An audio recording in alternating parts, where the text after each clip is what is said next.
यहाँ share market में sir खुद को तसल्ली देना। पहले आप कहीं आप आस पड़ोस की तसल्ली देने लग जाओ, पहले खुद को तसल्ली दो कि जो मुझे प्रॉफिट मैंने कई बार हो जाए तो ये तो पूरी ज़िंदगी आपके साथ रहेगा।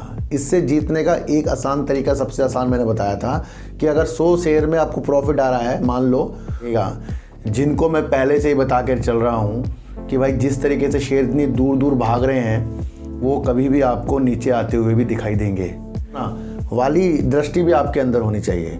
अब 300 के ऊपर लेके बैठे होंगे कोई इसको, तो वो तो परेशान हो रहे होंगे ना सर, 320 330 वाले। तो आपको क्या समझना है, गिरावट में कुछ अच्छे रेट किसी को मिल जाते हैं। यानी किसी से NHPC चूक गया, किसी से कोई और शेयर चूक गया होगा, भाई अब ऊपर चला गया, अब मैं नहीं लूँगा। इस गिरावट में कुछ लोग पेनी स्टॉक को खरीदने के चक्कर में लगे हैं और कुछ लोग बड़े सावधानी से अच्छे अच्छे शेयरों को ले रहे हैं।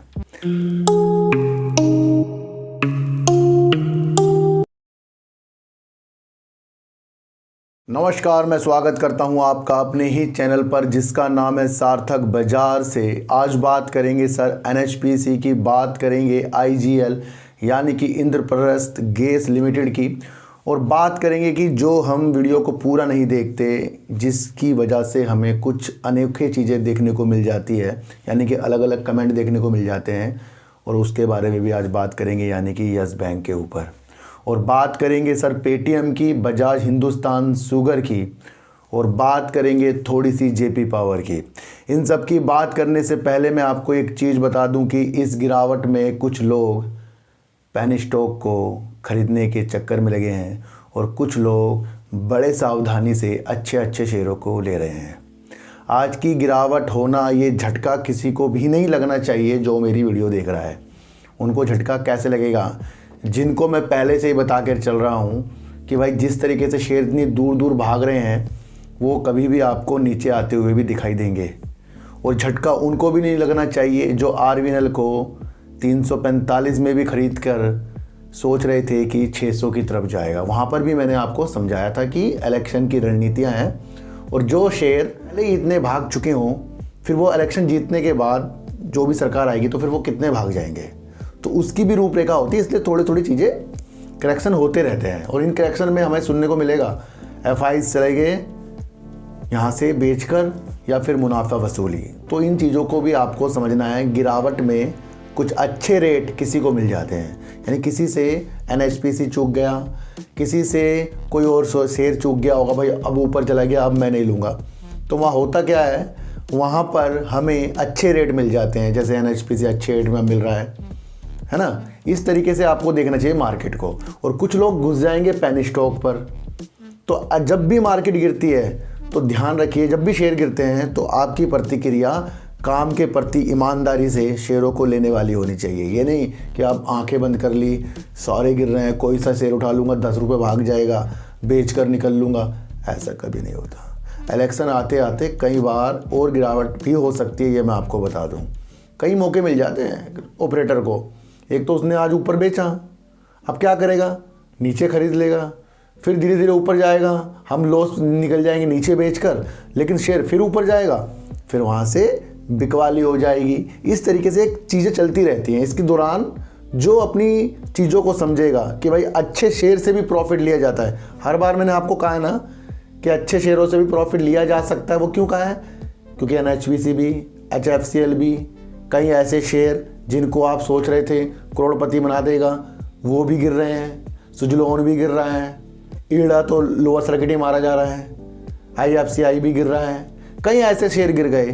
तो जो भी शेयर अच्छे हैं उससे भी माध्यम बनाइए कि हम शेयरों को खरीद किस ले रहे हैं और बेच किस ले रहे हैं, और रखने की क्षमता आपको बनानी पड़ेगी। बिना रखने की क्षमता के कुछ नहीं आएगा। इसलिए दूसरा अकाउंट जरूर खुलवाइए, अपने द्वारा खुलवाइए, लिंक डिस्क्रिप्शन में है, चाहे वहाँ से खोलिए और वहाँ पर अपने शेयरों को रखिए, है ना। तो यहाँ पर एक प्रतिक्रिया होती है कि मार्केट जब गिरती है तो इससे डरना नहीं है। इसमें चीज़ें समझनी है कि किसी भी चीज़ से गिरने से किसी भी कंपनी का काम नहीं बंद होगा, कि सबके साथ हो रहा है। और जब सबके साथ हो रहा है तो मौका भी सबको देखना चाहिए अच्छे अच्छे शेयरों में। तो हमारी गिरावट के तहत जो भी शेयर हमें पहले भाग गए थे, हाथों से निकल गए, जो लोग बता रहे हैं, तो वो एक रेट मिल रहा है, एक चांस मिल रहा है। उस चांस को जो पहचानेगा वो मार्केट से ज़्यादा पैसा लेकर जाएगा। तो ये मार्केट की गिरावट तो होती रहेंगी। और अगर आप मेरी पिछली 15 दिन से वीडियो देख रहे होंगे, आप तैयार ही होंगे भाई इस गिरावटों के लिए, तो ना ये तो चीज़ें होती रहेंगी। अब बात करेंगे सर यस बैंक की। यस बैंक के अंदर आज भी तेज़ी, और वो इसलिए तेज़ी है क्योंकि SBI ने जो खारिज कर दिया है कि वो अपनी हिस्सेदारी को जो बेच रहा था, न्यूज आई थी, उसे उसने खंडित कर दिया। नहीं भाई, अब नहीं हम ऐसी चीज़ कर रहे हैं फ़िलहाल। तो ये चीज़ें जो मैंने आपको अपने इसी चैनल पर, सार्थक बाजार चैनल पर ही यस बैंक के ऊपर कल वीडियो बनाई, और 3 बार मैंने आपको ये बताया कि उसने खारिज कर दिया। फिर उसके बाद ये सवाल क्यों आ रहे हैं कि सर SBI ने तो मना कर दिया।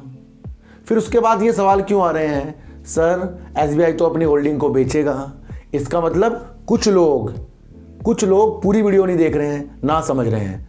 आपको मैंने कहा है कि SBI ने ये चीज़ों को तथ्यात्मक ढंग से मना कर दिया है, ये हमने ऐसा नहीं करा। तो ये मैं तो बोल के चल रहा हूँ ना, फिर ऐसे क्यों क्वेश्चन आ रहे हैं कि सर SBI ने मना कर दिया। और एक क्वेश्चन आया कि SBI अपनी होल्डिंग को बेचेगा, आप कह रहोगे नहीं बेच। सर एक बात तो समझो, हमें करना क्या है, हमें तो मार्केट को समझना है, व्यू को समझना है। आज किसी की खरीदारी से कोई शेयर बढ़ेगा तो कल किसी की खरीदारी से शेयर गिरेगा। इन दौरान जो चीज़ें निरंतर चलेंगी, ऐसा कोई सा भी दिन नहीं जाएगा आपके यहाँ जहाँ खरीदारी और बिकवाली ना हो। तो ये तो पार्ट हो गया। पर यस बैंक की किस्मत, मैंने आपको फिर कहा है, इसके जितने भी कारोबार जिस तरह से कर रहा है, चाहे वो NPA के लिए कर रहा हो, चाहे वो अपने प्रॉफिट को बनाने के लिए कर रहा हो, चाहे वो अपने कस्टमर को जोड़ने के लिए कर रहा हो, चाहे अन्य चीज़ों के साथ आगे बढ़ने के लिए कर रहा हो, तो वो एक चीज़ उसके बैलेंस शीट पर आएगी, और उस बैलेंस शीट को देखकर ही हम आगे बढ़ सकते हैं, है ना। क्यों बढ़ सकते हैं? क्योंकि RVNL जिस तरीके से 345 के टारगेट दिखाकर आज आपको 83 रुपये नीचे तक की तरफ मिल रहा है, वो यानी कि करीब 259 रुपये का RVNL मिल रहा है आज आपको। 22 रुपये की आज भी उसने बिकवाली कर दी है, यानी कि करीब 86 रुपये कम हो गया है वो 345 से। आज आपके लिए सुबह ही एक वीडियो डाली थी अपने डीप सर्च 6 में, मुझे रिजल्ट बिल्कुल भी RVNL का अच्छा नहीं लगा।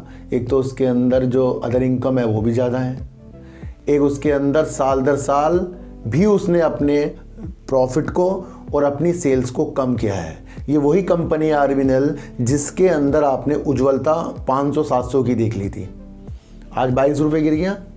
रिजल्ट की वजह से गिरा है ये आज। आप कहोगे सारे शेयरों में गिरावट थी आज, तो नहीं सर, ये रिजल्ट इसका सही नहीं आया है। और वो तब नहीं आया है जब इसे इतने सारे ऑर्डर मिल रहे थे, और ऑर्डर की मंशा भी मैंने आपको समझाई है। ऑर्डर मिलना और उसे पूरा करना वाली दृष्टि भी आपके अंदर होनी चाहिए। अब 300 के ऊपर लेके बैठे होंगे कोई इसको, तो वो तो परेशान हो रहे होंगे ना सर, 320 330 वाले। तो आपको क्या समझना है, यहाँ पर हर एक शेयर से हमें थोड़ा बहुत प्रॉफिट चखना है। मैं कहता हूँ कि मलाल ना रहे। देखो सर, अगर आपको मार्केट के गिरने से डर लगता है और आपको लगता है कि मेरा प्रॉफिट जो है वो कम ना हो जाए, तो ये तो पूरी ज़िंदगी आपके साथ रहेगा। इससे जीतने का एक आसान तरीका, सबसे आसान मैंने बताया था कि अगर 100 शेयर में आपको प्रॉफिट आ रहा है मान लो, तो 40 फिर उसमें एग्जिट कर दो, 40 का प्रॉफिट बुक कर लो, ताकि आप खुद को तसल्ली दे सकें। यहाँ शेयर मार्केट में सर खुद को तसल्ली देना, पहले आप कहीं आप आस पड़ोस के तसल्ली देने लग जाओ, पहले खुद को तसल्ली दो कि जो मुझे प्रॉफिट, मैंने कई बार आपको बताया है कि प्रॉफिट लेना बनता है, थोड़ा बहुत तो बनता है, बिना प्रॉफिट के कुछ नहीं होगा। और जब तक हम प्रॉफिट नहीं लेंगे तब तक के हमें ऐसा लगा रहेगा कहीं प्रॉफिट कम ना हो जाए, और कम होते हुए भी आज आपको दिखाए। तो थोड़ा थोड़ा लीजिए, और लंबे समय का विषय है तो फिर लंबे समय हो जाते हैं, फिर तो वहाँ देखना ही नहीं है कि गिरी क्यों मार्केट, क्या हुआ क्यों हुआ। तो ये रणनीति को आपको समझकर चलना है। इसी तरीके से IRFC का रिजल्ट आने वाला भी, जब से मैं वीडियो बना रहा हूँ तब तक तो रिजल्ट इसका आया नहीं है, मैं फिर कल इसकी वीडियो आपके लिए बना दूंगा। देखो सर, IRFC का शेयर भी 193 रुपये तक जाकर आज आपको 154 रुपये करीब का मिल रहा है ना। कौन मिल रहा है? IRFC का शेयर वहाँ से चढ़ा था, वहाँ से काफ़ी नीचे है। तो यानी कि गवर्नमेंट कंपनियों में जो हमने बड़ी तेज़ी देखी थी, अब उसके अंदर बिकवाली आपको देखने को मिल रही है। और ये बिकवाली क्यों है ये आप सबको पता है, क्योंकि अगर इलेक्शन के बाद फिर कुछ चीज़ें हुई तो फिर ये दोगुनी रफ्तार से भी भागेंगे। तो अच्छे शेयरों को रखने की चेष्टा बनाइए, ये मैं आपको कहना चाह रहा हूँ। देखो सर, अब बात करेंगे पेटीएम की, और पेटीएम की बात इसलिए भी करेंगे क्योंकि पेटीएम ने आज भी आपको गिरावट करके दिखाई है। पेटीएम RBI के रूल के अनुसार जो चीज़ें उन्होंने करी उस बयान के साथ पेटीएम गिरा है, लेकिन पेटीएम जिस तरीके से हम सोच रहे हैं पूरा बर्बाद हो जाएगा, ये भी हमारे लिए सोचना बेकार है। क्योंकि अगर हम चीज़ों को समझेंगे तो आरबीआई ने कहा है कि पेटीएम का जो ऐप है, एप्लीकेशन है, वो तो चलती रहेगी, उसमें लेन देन होते रहेंगे, है ना, ये आरबीआई ने बता दिया है। पर पेटीएम पेमेंट बैंक जो है उसके ऊपर एक्शन लिया गया है, ना कि पेटीएम एप्लीकेशन। जो आप रिचार्ज करते हैं वो सारी चीज़ें चलती रहेंगी, पर पेटीएम बैंक जो इनका है उसके अंदर कुछ चीज़ें उनको गलत लग रही है आरबीआई को, उसके ऊपर वो एक्शन है। तो यहाँ पर पेटीएम भी अब थोड़ा सा संभलता हुआ आपको देखने को मिलेगा, है ना। तो पेटीएम का हम कह रहे सर पेटीएम का ऐप ख़राब हो जाएगा, काफ़ी लोग मुझे कह रहे हैं मैं तो पेटीएम से फ़ोनपे पे शिफ्ट हो रहा हूँ। काफ़ी लोगों ने मुझे फ़ोन भी किया पेटीएम बंद हो रहा है। तो पहले आप समझिए कि आरबीआई ने कह दिया है कि पेटीएम जो एप्लीकेशन है उसमें कोई भी आँच की चीज़ें नहीं है, वो अपने द्वारा लेन देन करता रहेगा, अपना कारोबार करता रहेगा। वो कौन करता रहेगा? पेटीएम। तो यहाँ से पेटीएम भी एक अच्छी दृष्टि के साथ, देखो सर ज़्यादा नहीं, अच्छी दृष्टि के साथ देखा जा सकता है इस न्यूज़ से, क्योंकि ये न्यूज़ पॉजिटिव है, नेगेटिव तो नहीं है ना। क्योंकि आरबीआई ने जब इस तरीके से कुछ चीज़ें हमें बताई थी तो हम सब ने सोच लिया कि पेटीएम का सब कुछ बंद हो गया, पर आज वो जो चीज़ें आपको समझ में आ रही है वो पेटीएम पेमेंट बैंक है, तो इसका ही वो कारोबार है, लेकिन इसका जो अपना एप्लीकेशन का कारोबार है वो चलता रहेगा। तो कहीं ना कहीं यहाँ पर पेटीएम भी एक जानदार चीज़ों के साथ हमें देखने को मिल रहा है। देखो सर, एनएचपीसी का रिजल्ट आ रहा है 12 फरवरी को, और एनएचपीसी की जो गतिविधियाँ समझ गया होगा वो इसको होल्ड करने की क्षमता जरूर बनाएगा मेरे हिसाब से, क्योंकि बीते दिनों एनएचपीसी में मैंने आपको बारीकियां काफ़ी समझाई है, चाहे वो सुबनसिरी वाली हो, चाहे वो दिबांग वाली हो, चाहे वो अरुणाचल प्रदेश के लिए कुछ चीज़ें हो, चाहे वो विंड के लिए काम कर रहा हो, प्रोजेक्ट निकाल रहा हो, जो अब तटीय समुद्री किनारे विंड टर्बाइन लगेंगे, उसकी चीज़ों के साथ भी एनएचपीसी वर्क कर रहा है। अगर इसके अंदर हम एक चीज़ें देखें तो मुझे ये लाजमी आने वाले महीनों सालों में और बेस्ट मुझे देखने को मिल रहा है, क्योंकि जल विद्युत का सबसे बड़ा नाम एनएचपीसी है। आज एनएचपीसी भी गिर गया तो यहाँ पर भी क्या निकल कर आए? मौके निकल कर आए थे। और 12 फरवरी को आ रहा है रिजल्ट। देखो सर, 12 फरवरी को रिजल्ट आ रहा है और रिजल्ट ही शेयरों के अंदर 1-2 दिन की गिरावट या उछाल कर देता है। तो अब तक इसे हमें 12 फरवरी तक, यानी कि मंडे को जो इसका रिजल्ट आ रहा है, वहाँ पर इसके रिजल्ट के अनुसार कुछ प्रतिक्रिया अलग से बनेगी, लेकिन हमारा तो समय इसके अंदर बीतेगा ही, क्योंकि ये हमें अच्छा शेयर लग रहा है एनएचपीसी। सारी रूपरेखा मैंने एनएचपीसी के लिए आपके लिए बना के चल रहा हूँ। देखो सर, 2 शेयर पेनी स्टॉक जैसे शेयर मुझे मजबूत होते हुए दिखाई दे रहे हैं। एक तो जेपी पावर और दूसरा है बजाज हिंदुस्तान शुगर। ये 2 शेयरों ने अच्छे अपने फंडामेंटल को ये मजबूत करते जा रहे हैं, अपने कर्ज को उतारने की चीज़ों के साथ आगे निकलते जा रहे हैं। और जेपी पावर जैसा शेयर आपको बार बार लोअर सर्किट लगाकर बार बार खोलकर ऊपर जाते हुए दिखाई दे रहा है, यानी कि जेपी पावर की छलांग अब लंबी होने वाली है। तो जेपी पावर को अगर आप उसके फंडामेंटल, उसकी सेल्स, उसके प्रॉफिट, उसके रिजर्व के अनुसार और उसके कोयले की खदानों के अनुसार देखेंगे तो कहीं ना कहीं वो एक पॉजिटिव संकेत के साथ है। और उसके बाद कोयले की दृष्टि से, जिस तरीके से मैंने आपको कहा था कि कोयले पे ज़्यादा वर्क होगा, तो वहाँ पर की दृष्टि दोनों तरफ से जेपी पावर में लग रही है, एक तो थर्मल पावर के प्लांट के अनुसार और एक कोयले की खदानों के अनुसार। तो यहाँ से जेपी पावर जिस तरीके से अपनी सेल्स और अपने प्रॉफिट को अच्छा हमें दिखाकर चला है, तो यहाँ से जेपी पावर की मंशा दूर तक के जाने वाली होगी। अब एक मसला जो हमारे सामने है बजाज हिंदुस्तान शुगर का। बीते दिनों मैंने आपको, जब शुगर सेक्टर में तेज़ी आई थी तो तभी मैंने आपके लिए एक वीडियो बना दी थी। मैंने कहा ये वो तेज़ी नहीं दिख रही है। बजाज हिंदुस्तान शुगर और रेणुका शुगर की तेज़ी डिपेंड रहेगी उनके रिजल्ट पर। और मुझे बजाज हिंदुस्तान का जो रिजल्ट देखने को मिला वो वाकई बहुत बेस्ट आया है, क्योंकि कंपनी लॉस से प्रॉफिट में आ गई है। भले ही कंपनी ने 20 करोड़ का प्रॉफिट किया हो, लेकिन आप उस चीज़ को समझें कि जो कंपनी दिवालियापन के टैक्स और होने में लग रही थी, जिसके लिए गन्ने का भुगतान जो किसान करते हैं उनको देना भी संभव नहीं हो रहा था, अब वो गन्ने के भुगतान के लिए भी आगे बढ़ रही है। और यूपी में मुहिम छिड़ाई जा रही है कि ज़्यादा से ज़्यादा गन्ने मिले जो हैं, किसानों का जो बकाया है या आगे से कुछ पैसा उसको भुगतान करने की चीज़ों के साथ निकले। और यूपी में ही एथनॉल जो है टॉप शीर्षक में बैठेगा, क्योंकि यहाँ ज़्यादा से ज़्यादा एथनॉल पर वर्क होगा। तो ये चीनी मिल वाली कंपनी ही वर्क करेंगी। और सारी की सारी बजाज हिंदुस्तान शुगर की मिल कहाँ पर है? यूपी में है। और ये आपको समझना है कि बजाज हिंदुस्तान शुगर अपने जो ऋणदाता है उनको भी विश्वास में लेकर आ गया है, जो इनको कर्जा देकर बैठे हैं। और अब इसने और विश्वास जता देगा जिस तरीके से इसने 20 करोड़ का प्रॉफिट कर दिया है। अब हमारी मंशा क्या बनेगी, मैं फिर बता रहा हूँ, मंशा हमें अप्रैल के बाद ही देखनी चाहिए। एक दिन रिजल्ट आने से इसके अंदर जो तेजी आ गई वो लाजमी है, क्योंकि कंपनी ने जो सेल किया वो करीब 1741 करोड़ रुपए की इसने सेल कर दी है, जो पिछले बार 1133 करोड़ की थी, वहाँ से 1741 करोड़ रुपए की सेल कर दी है, जो दिसंबर 2022 में पिछले साल जो करीब 1431 थी, यानी कि साल दर साल भी बढ़ाई है। और पिछले क्वार्टर में यानी कि सितंबर में 1133 करोड़ थी, यानी कि 2 साल दर साल इन्होंने अपनी सेल को बढ़ाया है।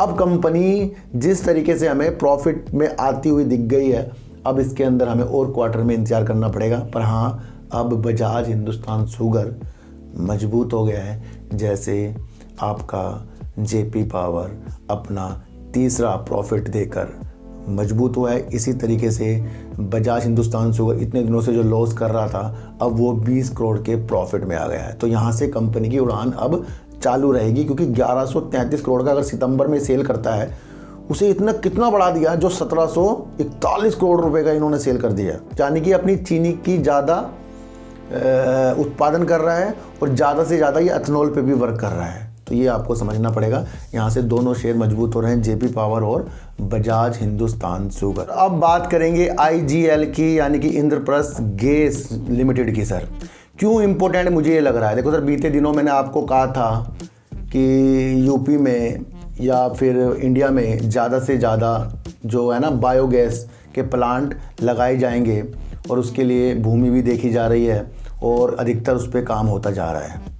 तो अगर हमें प्राकृतिक गैस की चीज़ों से भी ऊपर निकलना है, यानी उसकी आयात की चीज़ों को भी कम करना है, तो हमें बायोगैस जो होती है, संपीड़ित प्लांट जो होते हैं, उसके अंदर हमें अपनी मंशा को बढ़ाना पड़ेगा। तो संपीड़ित बायोगैस की प्लांट को हमें ज़्यादा से ज़्यादा लगाना है, और यहाँ पर एक नाम आ रहा है आईजीएल, इंद्रप्रस्थ गैस।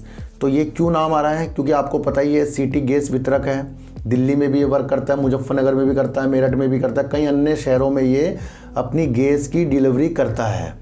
और कंपनी अपनी चीज़ों के साथ स्मार्ट मीटर का जो ऑर्डर जो है बीते महीने विकास लाइफ केयर की कंपनी जेनेसिस को भी दे चुका है, यानी कि ये अपने काम को बढ़ाने की प्रगति के साथ आगे बढ़ रहा है। तो आईजीएल ने प्राकृतिक गैस से परे होकर एक नई दृष्टि संपीड़ित बायोगैस की तरफ लगाई, और करीब 4 राज्यों में 19 बायोगैस के प्लांट लगाने की मंशा आईजीएल देख रहा है। ये एक बहुत बड़ी विशेषता है, क्योंकि कंपनी गैस में काम करती है और अब वो बायोगैस की तरफ बढ़ने जा रही है, यानी कि नगर पालिका के द्वारा कचरा और या कृषि के जो अवशेष बचते हैं, उससे ये इस गैस का विकास करेगा, और उसे वो पारंपरिक जो गैस होती है उसके अंदर मिलाकर सीएनजी में और घरों में जो खाना बनता है उसके अंदर इन चीज़ों को ये यूज करेगा। तो यहाँ से एक मंशा प्राकृतिक गैस के अलावा अब ये बायोगैस की तरफ चलती जा रही है। 4 राज्यों में 19 इस तरीके के ये प्लांट खोलेगा, जिसके अंदर दिल्ली, हरियाणा, उत्तर प्रदेश और राजस्थान में इस तरीके के 19 जो ये संयंत्र होते हैं उनको ये खोलेगा। और उसके लिए इसने 2 अलग जो प्रौद्योगिकी कंपनियां होती हैं इस तरीके की, उनके साथ हस्ताक्षर कर लिए।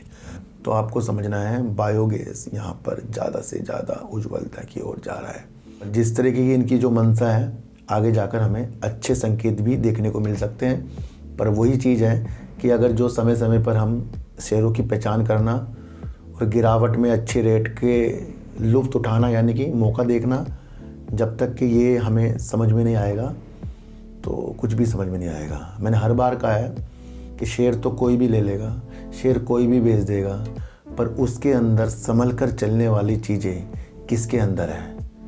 एकदम से आरवीएनएल आपको बहुत अच्छा लग रहा था, एकदम से अब वो हमें बेकार लग रहा है। एकदम से हमें इरडा इतना अच्छा लग रहा था, मेरे दोस्तों के भी फ़ोन आते थे, तूने नहीं लिया, मैंने ले लिया है, भागा जा रहा है। अब क्या हुआ, निकलने के मौके भी नहीं मिल रहे हैं। तो जब चलती हुई चीज़ों के अंदर अगर हाथ डालना ही है, तो चलती हुई चीज़ों से फिर पैरों से उतरने वाली चीज़ें भी आपको आनी चाहिए। ऐसा कुछ भी कंपनियों में इतना ज़बरदस्त नहीं होता कि वो रोज़ के रोज़ 10-10, 20-20 रुपये भागें और वो कंटिन्यू भाग रहे हों, वो भी आपको समझना चाहिए। किसी भी कंपनी को ऑर्डर मिलने वाली चीज़ें इस तरीके से मत देखें कि वो उस ऑर्डर से आपको 500 के टारगेट दिखा देगा, पर टारगेट 500 के भी होने मुमकिन है अगर वो उन ऑर्डर को समय पर पूरा करते करते अपने रेवेन्यू को और अपने प्रॉफिट को बढ़ाकर चलेगा। मान लो किसी के पास काम नहीं है और किसी के पास जब काम नहीं है तो वो काम की तलाश कर रहा है और उसको रोज़ एक एक ऑर्डर मिलते जा रहे हैं। अब वो जो काम करता है उसका प्रोजेक्ट ही 1 से 2 साल में वो पूरा होता है।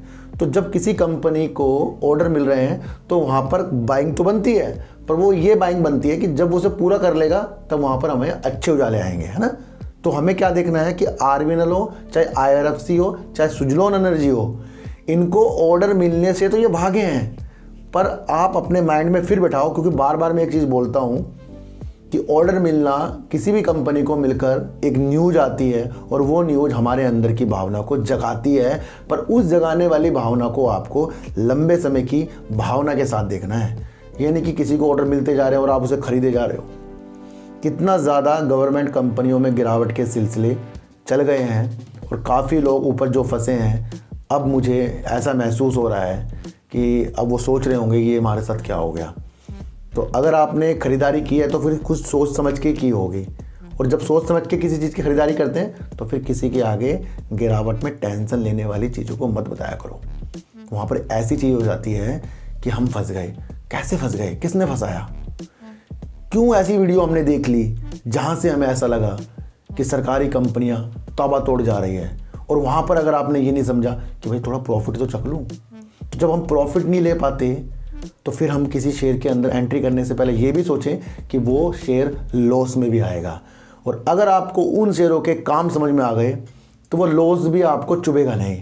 तो सबसे पहले खुद को मजबूत करो। यहाँ पर गिरावट में सब आपके लिए वीडियो बना देंगे, उछाल में सब आपको इतना खुश कर देंगे कि आप ये सोचोगे कि जिस चैनल ने आपके लिए टारगेट वाली वीडियो बनाई है और वो आपको होते हुए भी 1-2 दिन दिख रहा है, तो वहाँ उसे आप भगवान मान लोगे। तो भगवान नहीं मानना किसी को, आपको सिर्फ अपने वजूद पर काम करना है।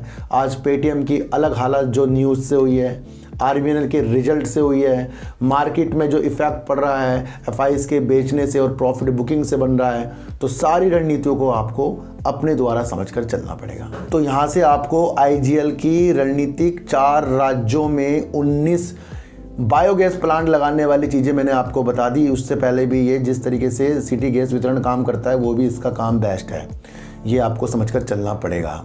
यस बैंक के अंदर तेजी एसबीआई के मना करने से है कि वो अपनी होल्डिंग को नहीं बेच रहे, तो ये सारी चीज़ें मैंने कल वीडियो में बता दी थी। इसका मतलब कुछ लोग वीडियो को पूरा नहीं देख रहे हैं, पूरा देखिए उसके बाद समझिए, फिर उसके बाद आपको कमेंट करेंगे तो हमें भी अच्छा लगेगा। पेटीएम को आरबीआई ने दी राहत इस वजह से कि पेटीएम जो पेमेंट बैंक है उसके अंदर एक्शन है, बल्कि पेटीएम एप्लीकेशन है उसके अंदर नहीं है। फिर भी इस शेयर में भी हमें और समय देना पड़ सकता है।